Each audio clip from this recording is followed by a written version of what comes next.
আমি বিশ্বাস করি বাংলাদেশের মানুষ এটা নিতে চায়।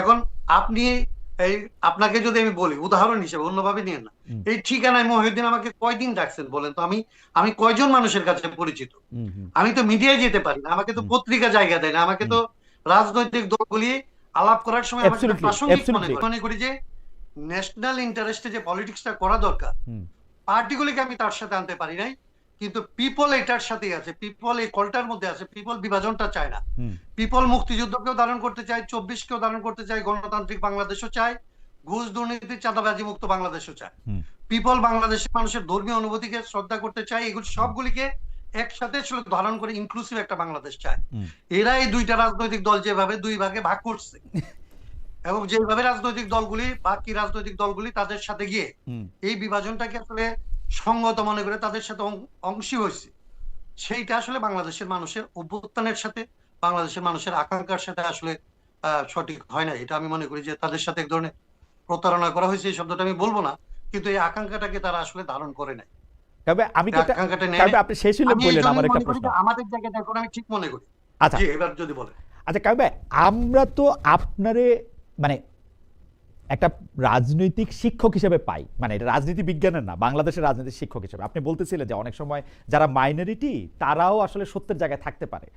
আপনি, আমি যদি গত 4-5 বছরের কথা বলি, আপনি এমন অনেক কথা বলছেন যেগুলি আপনাকে হয়তো পপুলিস্ট জায়গা থেকে হয়তো আপনাকে অনেক নিন্দাবন্ধ শুনতে হয়েছে, যে ক্ষমতার জায়গা থেকে অনেক আক্রমণ শুনতে হয়েছে, কিন্তু আমি একটা জিনিস বুঝি না, যেটা হলো আমি আপনার কাছে শিখলাম যে আমাকে খোলা মনে থাকতে হবে, আমার আমার মনটা হয়তো ওপেন।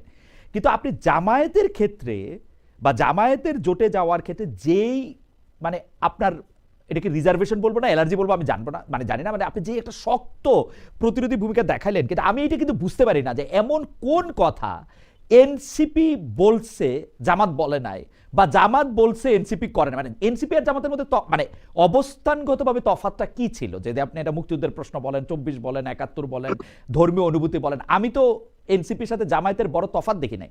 আপনি খুশি খুশি এনসিপির সাথে গেলেন, এনসিপির ইয়াকে মুখপাত্র দিলেন, কিন্তু জামায়াতের ব্যাপারে আপনি একদমই সহ্য করতে পারলেন, মানে এই ব্যাপারটা মানে আপনি এত প্রিজুডিসড কেন, এটা যদি আমি একটু বলতেন আর কি। আমি কোনো জুডিস থেকে এটা করি না।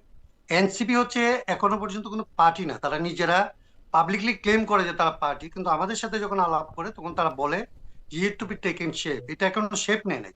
তাদের এখনো পর্যন্ত কোনো রাজনীতি আপনি নির্ধারিত করে বলতে পারবেন না। এখন পর্যন্ত এটা শুনলে আপনার খারাপ লাগতে পারে, এনসিপি যা ভালো কথা বলে সেটা হচ্ছে রাষ্ট্রচিন্তা কিংবা রাষ্ট্র সংস্কার, যে কথাগুলি বলবো, এর বাইরে তার তো কোনো নিজস্ব কথা নাই। না, এটুকু আমি বুঝতে বাকি পারি। যেটা করে রাজনীতি, অ্যাক্ট করে, জি। অ্যাক্ট করার ক্ষেত্রে জামাতে ইসলামীকে আমি, জামাতে ইসলামের ব্যাপারে আমার কোনো অ্যালার্জি নেই। হুম, জামাত ইসলামীকে আমি দুইটা জায়গা থেকে রাজনৈতিক ভাবে বিরোধিতা করি। একটা হচ্ছে 46 বছর, আরে 53 বছরে আপনি গণহত্যাটাকে বুঝতে পারবেন না যে আপনি একটা ভুল করছেন, হুম, এবং ওই মনস্তত্ব দিয়ে আপনার দলটা চালাবেন। আপনি গণহত্যাকে আপনার রাজনৈতিক মনস্তত্বের মধ্যে ধারণ করে আপনি নিজেকে গণতান্ত্রিক দাবি করবেন, এটা তো হইতে পারে না। এটা 1 নম্বর কথা। 2 নাম্বার হচ্ছে এটা একটা পার্টি, ওয়েল অর্গানাইজড পার্টি, সে যা করে এটা আসলে পরিকল্পিত ভাবে করে। এনসিপির বেলায় যেটা আমাদের আসলে পক্ষপাত বলতে পারেন, এনসিপির এরা বয়সে কেবল তরুণ এরকম না, এরা রাজনৈতিক ভাবে অনেক শিশুতোষ কথা বলে, যেটা আসলে তারা অর্থ জানে না, রাজনীতির সাথে রাজনৈতিক পরিভাষা জানে না। এটা বলতে আমার লজ্জা করে, আমার বলা উচিত না এদের সম্পর্কে, হুম, ছোটদের সম্পর্কে। অনেক ব্যাপারে তার রাজনৈতিক পরিভাষাটার অর্থ না জেনে কথা বলে, রাজনৈতিক শিষ্টাচারটাকে আসলে না বুঝে অর্থ কথা বলে। এক একটা প্রতিষ্ঠান এবং সরকারের মধ্যে পার্থক্য, প্রতিষ্ঠান কোনগুলিকে আসলে কিভাবে আপহোল্ড করে তারপরে ক্রিটিসাইজ করতে হবে এগুলি না জেনে কথা বলে। এগুলিকে আমি ধরি যে এগুলি হচ্ছে এই বয়সের এবং অভিজ্ঞতার ঘাটতি, এবং সেইখানে আমরা দায়িত্ব, আমি দায়িত্ব মনে করি, মঞ্জু দায়িত্ব মনে করে, এবং অন্যদেরও দায়িত্ব বোধ করা উচিত ছিল যে এরা যে বড় রকমের সাহসী কাজটা করছে, এবং এই কাজের পরে যে একটা আত্মম্বরিতা তৈরি হইতে পারে, সেইখানে আসলে তাদের কি আত্মম্বরিতার যে রাজনৈতিক বিভ্রান্তি তৈরি করতে পারে, এগুলি ধাপে ধাপে তাদেরকে আসলে সহায়তা করে শিখানো দরকার ছিল। এটা হইলে বাংলাদেশই উপকৃত হইতো। আমার এই দিক থেকে বলতে পারেন একটা পক্ষপাত কাজ করতে পারে তারুণ্যের প্রতি, তাদের সাহসের প্রতি, এবং তারা হুম, হুম, আসলে স্পর্ধার প্রতি। কিন্তু এইটা এবং তাদের না জানার প্রতি বলতে পারেন যে আমার আমার মা আমাকে বলতো, আমি এই কথাটা বলে শেষ করি, হুম, হুম, আমার মা বলতো যে বাবা রে, তুমি যাকে অপছন্দ করো তার ভুল হচ্ছে তোমার কাছে অপরাধ, আর তুমি যাকে পছন্দ করো তার অপরাধ হচ্ছে তোমার কাছে ভুল।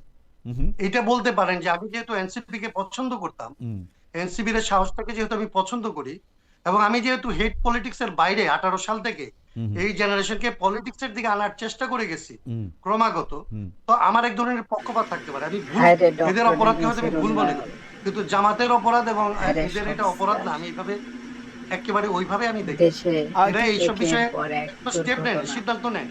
কিন্তু কারণ ভাই আমি আপনার কাছে চোর প্রশ্নটা ডাকাতি, করে যাই, মানে আমি ছিনতাই, একটু মঞ্জুবের কাছে লুটপাট, যাব যে আপনি চাঁদাবাজি, জামাতে ইসলামী প্রসঙ্গে আপনি এটা পরিষ্কার করেছেন হায়রে যে আপনার আসলে কোনো উন্নয়ন, ধরনের অ্যালার্জি বা কোনো ধরনের রিজার্ভেশন প্রেজুডিস এগুলি কিছু নাই, কিন্তু দেশের 53 কি বছরের একটা অবস্থা। রাজনীতি পর্যবেক্ষণ করে একটা জিনিস ভুলকে ভুল বলতে না পারা, যেটা আপনার ভাষায়, কিন্তু আমরা কিন্তু দেখছি যে জামায়াতে ইসলামী নানাভাবে সেই ভুল স্বীকার করেছে, বলতে চেয়েছে। আরও একটা জিনিস হচ্ছে কি, মানুষ কি চায়, বাংলাদেশের মানুষ কি এখন জামায়াতে ইসলামের এই ভুল, যেটাকে আপনি ভুল বলতেছেন, আমি এটা বললেও এখন মুশকিল যে আমি এটা ভুল কিনা, আপনি যেটা ভুল বলতেছেন বা যেই অবস্থানের কথা বলতেছেন ওইটা বললেও বাংলাদেশের মানুষ বলতেছে যে অতীত নিয়ে আমরা ঘাটাঘাটি করতে চাই না, আমরা সামনে দেখতে চাই, আমরা এটা করতে চাই। সেই জায়গাটার আপনি আসলে কিভাবে দেখেন, মানে ওই রাজনীতিটা, মানে আপনার কাছে কি ওইটা এনাফ মনে হয় না, নাকি আপনি মনে করেন যেই বিভাজনের কথা আপনি বলতেছিলেন সেই বিভাজনের পথে অ্যাডভোকেট হাসান কাইয়ুমও হাঁটতেছেন? মানে আমি ওইটা একটু আরেকটু পরিষ্কার হতে চাই। আমি আসি আপনার কাছে, আমি একটু মঞ্জু ভাইয়ের কাছে একটু যাই। মঞ্জু ভাই, একটা কথা তো শুনতে খুব ভালো যে এইটা আদর্শিক জোট না, এটা একটা নির্বাচনী সমঝোতা, এটা আসলে জোটই না, কিন্তু আমার কাছে কিন্তু মনে হয় যে আদর্শ ছাড়া কোনো একটা পথ চলা একসঙ্গে হইতে পারে না, মানে there is nothing wrong in it. কিন্তু আপনারা কেন বলতে পারে এইটা? তো আপনারা এরকম না যে আপনারা আজকে যদি আওয়ামী লীগ নিষিদ্ধ না হইতো তাহলে আওয়ামী লীগের সাথে আপনারা এটা জোট করতে পারতেন, নাকি পারতেন আমি জানি না, মানে বলতেন যে এটা একটা নির্বাচনী সমঝোতা। আওয়ামী লীগ যদি আপনাকে ধরেন বলতো যে আমাদের সব লোক আপনারা ভোট দেবে, আপনাকে 100 আসন ছেড়ে দেওয়া হবে, তাহলে কি আপনি এটা করতে পারতেন নির্বাচনী সমঝোতা নাম নিয়ে? মানে একটা না একটা আদর্শ তো এটার মধ্যে কাজ করেই। তারপর আপনারা যদি এখন ক্ষমতায় আসেন বা বিরোধী দলে যান, কোনো না কোনো একটা ইশতেহারের ভিত্তিতে তো আপনারা কাজ করবেন। এখন ঘটনা হইতেছে যে আপনি যে শব্দগুলি ব্যবহার করছেন, তুচ্ছ তাচ্ছিল্য করা, তারপর হচ্ছে যে একেবারে এনসিপি বলছে যে আপনার একটা বৃহত্তর সুশীল সমাজে পরিণত হইলেন, মানে আপনার কাছেই তো আমরা শিখলাম মঞ্জু ভাই যে এটা তো রাজনীতিটা তো একটা স্প্রিন্ট না, এটা তো একটা ম্যারাথন। এটা তো আজকে না হোক 2 দিন পরে 4 দিন পরে এটা হইতো। সো ওই জায়গা থেকে আমি আপনার প্রশ্ন করতে চাই যে জামাতে ইসলামের সাথে এইবারে জোট করাটা এবি পার্টির এক ধরনের বিলুপ্তি কিনা, আত্মহত্যা কিনা? মানে এনসিপির কথা আমি নাই বললাম, আমার চোখে কিন্তু এখন এনসিপি, এবি পার্টি সবাই, জামাত ইসলামী যেহেতু একটা বৃহত্তর দল এবং এটা বিএনপির ক্ষেত্রে গেলেও আমি একই কথাই বলতাম, সেটা এক ধরনের বিলুপ্তি কিনা আসলে মঞ্জু ভাই? হ্যাঁ, এটা তো আমি আমি কিন্তু এই কথাটা ব্যাখ্যা দিয়েছি যে জি। বাংলাদেশের এই নির্বাচনী রাজনীতির যে স্রোতধারা, হুম এটাতে কিন্তু নতুন রাজনৈতিক দলগুলো বিলুপ্ত হয়ে যাওয়ার বা আমি বলেছি দুটো জিনিস, যে একটা জিনিস হচ্ছে অস্তিত্ব এবং সতীত্ব। হুম হুম এই দুইটা জিনিসই কিন্তু ধ্বংস হয়ে যায় বর্তমান যে নির্বাচনী যে ধারা। আপনি দেখবেন হুম যে নাগরিক ঐক্য, গণসংহতি আন্দোলন, তারপরে আপনার জেএসডি, হুম তারপরে আপনার বিপ্লবী ওয়ার্কার্স পার্টি, এই যে সব হুম দলগুলো আমাদের, বা আমরা বি পার্টি, এনসিপি, আমাদের মধ্যে কিন্তু একটা উচ্ছ্বাস ছিল, আকাঙ্ক্ষা ছিল যে আমরা একটা নতুন রাজনীতি দাঁড় করাবো। আমি সবসময় কাইম ভাইকে দুষ্টুমি করে বলতাম যে আপনি আমাদের মাথাটা নষ্ট করেছেন, যে এই যে রাষ্ট্র সংস্কার সংস্কার একটা জিনিস আমাদের মাথার একদম মধ্যে ঢুকাইছেন। একদম এবং একদম দেখেন, না, ঢুকে এবং নাই মনে দেখেন, হয় মঞ্জু ভাই, আপনি তো বাইরে আসছেন, অসুবিধা নাই, মানে কায়েম ভাইয়ের এটা তো না না না, আমি বলি কারণ আমাদের এই যে আপনি এখন বললেন না, এই যে এটা কি আদর্শিক জোট, হ্যাঁ, এখানে এই এই আমাদের মধ্যে এই সম্পর্কটা তৈরি হয়েছে কোত্থেকে জানেন? সেটা হচ্ছে এই আমাদের যে সংস্কার কমিশন এবং তারপরে যে ঐকমত্য কমিশনটা শুরু হলো, হুম হুম সেখানে কিন্তু আপনি একটা অদ্ভুত ঘটনা দেখবেন যে মানে রাষ্ট্র সংস্কারদের সবাই মিলে যে একটা গণতন্ত্র মঞ্চ ছিল, হুম হুম ওনারা কিন্তু ঐকমত্য কমিশনের জামাতের সাথে মিটিং করেছেন হুম এবং ওখানে জামাতের নেতাদের সাথে সিপিবির, রাষ্ট্র সংস্কারের, গণসংহতির, ওনাদের কিন্তু দারুণ একটা সুসম্পর্ক তৈরি হয়েছিল। হুম হুম তো এই এই এই যে সংস্কার, এটা ওই যে বললো কাইম ভাইকে আমি দায়ী করব যে উনি এই সংস্কারের বীজটা আমাদের মাথায়, পোকাটা আমাদের মাথায় ঢুকাতে গিয়ে কিন্তু কিন্তু পরোক্ষভাবে মঞ্জু ভাই, আমাদের মধ্যে আমি এই একটা মাঝখানে মঞ্জু ভাই, আমি মাঝখানে একটা কথা বলি, মানে কথা বলা, একজন আরেকজনের সাথে ডায়লগ এক্সচেঞ্জ করা, আমি এইখানে বলি, মানে কেমন একটু ফ্লেক্স মনে হয়, তারপরেও বলি, জামায়াতের যে বর্তমান আমির আছেন, নায়েবে আমির আছেন, তারা দুইজন আমাকে এত পছন্দ করেন, মানে জামায়াতের আমির সাহেব তো কর্মী সভায় গিয়েও আমার কথা বলছেন, মানে আমি খুবই অবাক হয়েছি, আরেকজন ছবি তুলে এটার মধ্যে এটা দিচ্ছে, এবং খুবই মানে স্নেহের পর্যায়টা কিন্তু অন্যরকম, মানে মানে ডিফারেন্ট লেভেলে, কিন্তু কিন্তু সেইটাতে তো কোনো সমস্যা নেই, আমরা তো একটা রাজনৈতিক দলের মানে সাথে আরেকটা রাজনৈতিক দলের ডায়লগ হবে, ওটা তো আপনিও তো ওইরকমই মানুষ, আপনিও তো ওইরকম বন্ধ মানুষ না মঞ্জু ভাই? মানে না, কাইয়ুম আমি ভাই। আমি আপনাকে যেটা বলছি, হ্যাঁ, আমি আপনাকে ঘটনাটা জি। বলি, যখন আমাদের ঐকমত্য কমিশনে আলোচনা হচ্ছিল, তখন আমরা সবাই কিন্তু বিএনপি যখন নোট অফ ডিসেন্ট দিচ্ছিল, হুম, হুম, একটা অদ্ভুত পোলারাইজেশন দেখবেন, বিএনপি যখন নোট অফ ডিসেন্ট দিচ্ছিল, আমরা তখন সবাই এক কাতারে দাঁড়িয়ে গেলাম নোট অফ হুম, ডিসেন্টের বিরুদ্ধে। হুম, অর্থাৎ গণতন্ত্র মঞ্চ, এবি পার্টি, এনসিপি, জামাত এবং অন্যান্য ইসলামিক দল, আমরা এক এক কাতারে চলে আসলাম। আবার জামাত যখন লোয়ার হাউসে পিয়ার হুম, এবং গণভোটটা দুই মানে আলাদা করতে চাইলো, যে হুম, গণভোট হবে আপনার এই আলাদা আর ইলেকশনটা হবে আলাদা, তখন কিন্তু আবার আমরা জামাতের সাথে ডিফার করলাম। হুম, হুম, এই যে রাষ্ট্র সংস্কার বলেন, এনসিপি বলেন, আমরা কিন্তু আলাদা ডিফার করলাম যে না, হুম, আমরা একসাথে গণভোট এবং বিশেষ করে পিয়ারের পক্ষে কিন্তু আমরা সবাই, কিন্তু পিয়ারটা আমরা এখনই লোয়ার হাউসে পিয়ারটার ব্যাপারে আমরা দ্বিমত করেছি।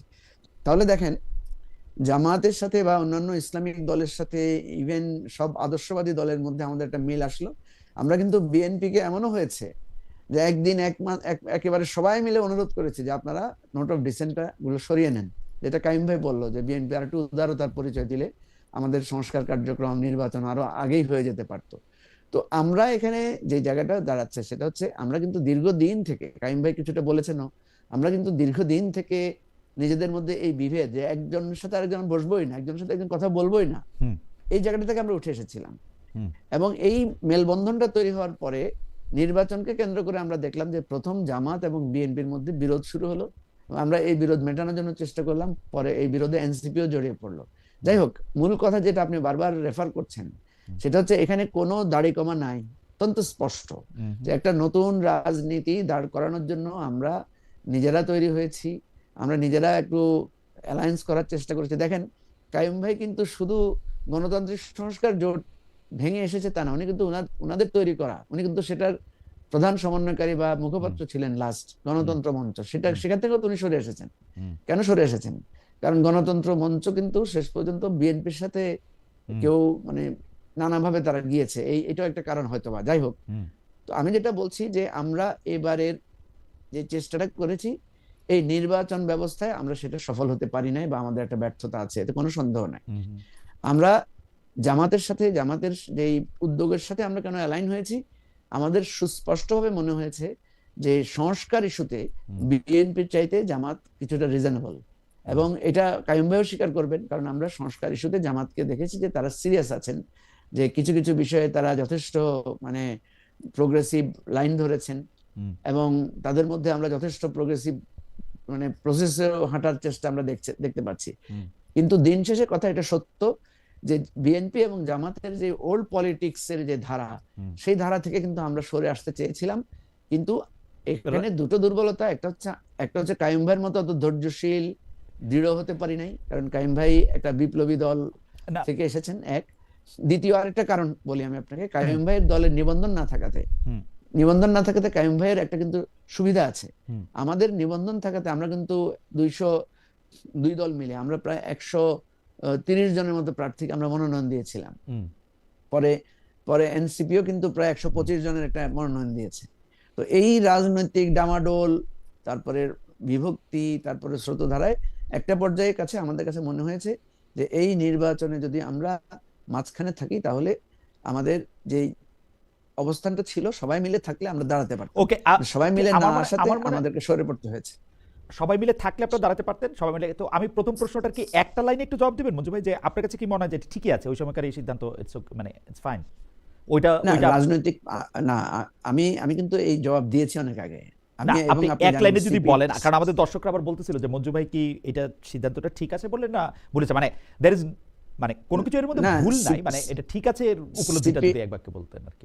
সিপিডির একটা প্রোগ্রামে, আমি আপনাকে বলি, সিপিডির একটা প্রোগ্রামে আমি অলরেডি পিপলের কাছে এককভাবে রাজনৈতিক শক্তি নিয়ে দাঁড়ানোর এই স্বপ্ন থেকে সরে আসার জন্য আমি কিন্তু পাবলিকলি ক্ষমা চেয়েছি, হুম, নাম্বার 1। হুম, সুতরাং এখানে আপনার প্রশ্নের উত্তরটা পরিষ্কার। ওকে, ওকে। নাম্বার 2 হচ্ছে ক্ষমা যেহেতু চাইছেন। কম্পারেটিভলি আমাদের কাছে বেটার মনে হয়েছে যে আমরা একা যদি দাঁড়াতাম, তার চাইতে এই স্রোতধারায় আমরা যে জামাতের সাথে এই নির্বাচনী রাজনৈতিক সমঝোতায় গিয়েছি, এটা কম্পারেটিভলি বেটার, ওকে, এটা মনে হয়েছে। হাসান যার কাইয়ুম কারণে ভাই, আমরা হাসান কাইয়ুম ভাই, আমি দুইটা বিষয়ে যে প্রশ্নটা আগে করে গেছিলাম, যে আপনিও আসলে ঠিক একটা বিভাজনের জায়গা থেকেই আসলে জামাতে ইসলামী বা জামাতে ইসলামী ছাড়া অন্য দলগুলিকে আলাদা চোখে দেখতেছেন কিনা, আর হচ্ছে যে সংস্কারের প্রশ্ন মঞ্জু ভাই কিছু বললেন, সেটার ব্যাপারেও আপনি যদি একটু আলোকপাত করেন।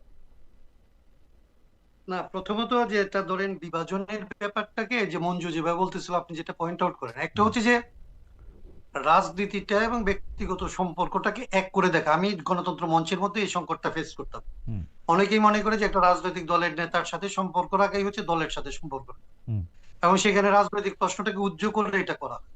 জামাতে ইসলামের সাথে ধরেন, জামাতে ইসলামীর তো ধরেন প্রশ্নটা কিভাবে আসে, অনেক সময় আসে যে খুব সংক্ষিপ্ত ভাবে এটা আলাপ করতে হয় এবং এগুলি প্রায় জাজমেন্টাল ফর্মে আলাপ হয় বলে আমরা কখনো মানে বিস্তারিত আলাপটা করতে পারি না বলে এই জায়গাগুলিতে অস্পষ্টতা থাকে। জামাত ইসলামীর ধরেন এই যে যেটা আমি বলি যে গণহত্যার মনস্তত্ত্ব থাকলে কি হয়, আপনি দেখবেন যে এখানে র্যাব সৃষ্টি করার সময় এরা পাওয়ারে ছিল। আপনি দেখবেন যে এখানে খুনের রাজনীতিটার মধ্যে এই ধারাবাহিকভাবে তারা পাওয়ারের সাথে খুনটাকে, ধরেন দুই ধরনের ঘটনা ঘটছে, বামপন্থীরা কাজ করছে কিন্তু ওরা পাওয়ারের বাইরে থেকে। আর জামাতে ইসলামী এটা সবসময় করছে রাষ্ট্র ক্ষমতাকে ব্যবহার করে। সে বাংলা বাইকেও বানাইছে রাষ্ট্র ক্ষমতাকে ব্যবহার করে, র্যাবকে বানাইছে এবং র্যাবকে ব্যবহার করছে তখন মানে এইরকম। হুম, এইটা যদি থাকে আসলে আপনার জেনেটিক্যাল একটা ব্যাপার থাকে, তখন আপনার ডেমোক্রেটিক পলিটিক্স এটা একটা প্রবলেম তৈরি করে। এটা হুম, একটা। হুম, হুম, দুই হচ্ছে ডেমোক্রেটিক পলিটিক্স এর মধ্যে জামাতে ইসলামীর এবারের যে রোল, এই রোলটা তো ভালো, কিন্তু এই রোলের পরে তারা যে রোলটা নিচ্ছে, এই যে ধরেন ঐকমত্য কমিশনের আপনারা যেটা বললেন, মঞ্জু যেটা বললো যে আমরা সবাই মিলে কতগুলি জিনিস চাইছিলাম, এখন এই দুইটা জিনিসকে একাকার করে ফেললে খুব মুশকিল। ধরেন আমি যেটা বলি যে আপনার যুদ্ধের সময় তো আমরা কতগুলি নিয়ম দেখি যে রেড ক্রিসেন্ট ওইখানে মুভ করতে পারে, একজন আহত হলে তাকে আসলে হাসপাতালে নেওয়া যাবে, যদিও এগুলি এখন ট্রাম্প সব উড়াই দিচ্ছে। কিন্তু যুদ্ধেরও একটা নীতি থাকে, যুদ্ধের সময় বিবাদমান পক্ষগুলি কতগুলি নীতি মেনে চলে। রাজনীতিতে তো কতগুলো জায়গা থাকবে যে আসলে আমরা রাজনীতি করব, জামাতের বিরোধিতা করব বা জামাত আমার বিরোধিতা করবে, কিন্তু আমরা আসলে এই জায়গাগুলি কোন কোন লেভেলে কি ধরনের বিরোধিতা করব, বিরোধিতার পদ্ধতি কি হবে। এইবারের রাজনৈতিক চ্যালেঞ্জটা কিন্তু ছিল এই রুলস গুলিকে আসলে তৈরি করা, হুম, সংবিধানটাকে সংস্কার করে, রাজনৈতিক আইনগুলিকে সংস্কার করে এরকম একটা জায়গা তৈরি করা যে একটা ডেমোক্রেটিক প্র্যাকটিস আমরা বাংলাদেশে করতে পারবো। এবং এই ডেমোক্রেটিক প্র্যাকটিসের একটা ল্যাবরেটরি টেস্ট ছিল আসলে ঐকমত্য কমিশন, হুম, হুম, যে আমরা ভিন্নমত করছি কিন্তু আমরা ওইখানে আসলে জোর জবরদস্তি করি নাই। হুম, এটা শুরু করলো হচ্ছে জামাত ইসলাম। হুম, ও ঐকমত্য কমিশনে থাকাকালীন সময় আসলে রাস্তায় চলে আসলো, চ্যালেঞ্জটা দিয়ে দিল। হুম, কিংবা ওরা এটা করলো যেটা ওই সময়ে যখন ধরেন তারা ডাকসুতে জিতলো, হুম, ঐকমত্য কমিশনে এসে তারা যে আইনটার ফর্মুলা দিল, হুম, সে আইনটা হচ্ছে এরকম যে যে প্রস্তাবিত আইনটা যে হবে, হুম, জাতীয় সনদ বাস্তবায়ন আইন যেটা হবে, এটাকে যদি কেউ অস্বীকার করে তাহলে এটা হচ্ছে তার শাস্তি হবে সেডিশনের শাস্তি। হুম, মানে একটা ডেমোক্রেটিক প্রসেসের জন্য আলাপ করতেছেন আপনি, হুম, হুম, হুম, তখন আপনি একটা আনডেমোক্রেটিক একটা হুম, ব্রুটাল লর কথা ভাবতেছেন, হুম, এরকম আর কি। আমি বলি এটা মনস্তাত্ত্বিক একটা সংকট। হুম, এইটাকে আপনার সমালোচনা করতে হবে, কারণ আপনি বাংলাদেশকে একটা জায়গায় তো আনতে হবে। এখন রাজনৈতিক সমালোচনাকে, ও আমাদের এখানে যেটা দাঁড়াইছে, রাজনৈতিক সমালোচনাটাকে একটা রাজনৈতিক বিরোধ, এবং বিরোধটা হচ্ছে তারপরে ধরেন তাকে আরেকজনকে নির্মূল করে ফেলা, এই রকমের একটা জায়গার মধ্যে দাঁড়া করানো হয়েছে। ভিন্নমত মানে হচ্ছে বিরোধিতা, বিরোধিতা মানে হচ্ছে তাকে নির্মূল করা। এই যে কালচারটা দাঁড়াইছে, আমরা ক্রমাগত এটার বাইরে আসার জন্য এক ধরনের আলোচনা করার কথা বলি। আপনি যেটাকে বলেন যে আমি বিভাজনের কথা বলছি কিনা, বা প্রকারান্তরে আমিও বিভাজন করছি কিনা, বা আমাদের দল বিভাজনের কাজটা করছে কিনা, এইটার আসলে মানদণ্ড কি? মানদণ্ড হচ্ছে আপনি যদি মনে করেন যে বাংলাদেশের মানুষ ৭১-কে ধারণ করবে কিনা, হুম, ২৪-কে ধারণ করবে কিনা, হুম, ৯০-কে ধারণ করবে কিনা, হুম, আপনি আসলে এখানে ধর্মীয় যে অনুভূতি এটাকে ধারণ করবে কিনা, ধর্মের প্রতি মানুষ আসলে সহনশীল শ্রদ্ধাশীল থাকবে কিনা, ভিন্ন মতের প্রতি আসলে শ্রদ্ধাশীল থাকবে কিনা, একটা গণতান্ত্রিক সমাজ নির্মাণের জন্য চেষ্টা করবে কিনা, নাকি এটাকে ভাগ করে আমি এখন ধরেন বিএনপির পক্ষে গেলাম, তাইলে জামাতে ইসলামী যে আসলে ২৪-কে ধারণ করে ধরে, আমি বিএনপিতে গিয়ে কি ২৪-কে খর্ব করব?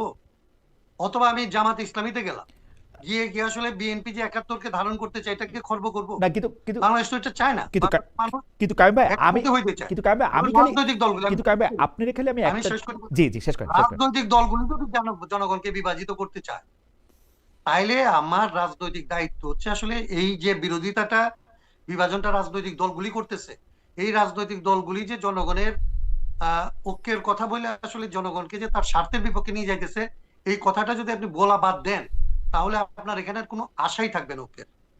না কিন্তু সেদিক থেকে আমি কনভিন্স, আমি আসলে বিভাজনের কাজটা করতেছি না, আর আমার এতটা ক্ষমতা নাই। আমি ধরেন আমার আমার কথা বলি, যে মঞ্জু যেটা বললো, আরেকটা কথা বলে আমি কথাটা শেষ করি। জি মঞ্জু বললো না আমার নিবন্ধন না থাকার সুবিধা হয়েছে, হ্যাঁ হয়তো হয়েছে, কিন্তু আপনি দেখেন আমরা কি করছি বাংলাদেশে, হাসিনার সরকার আমাদেরকে নিবন্ধন দেয় নাই, এবং এই সরকার যে নিবন্ধন দেয় নাই, হাইকোর্টের আদেশ থাকার পরেও আমরা এটাকে মনে করছি একটা ট্র্যাপ।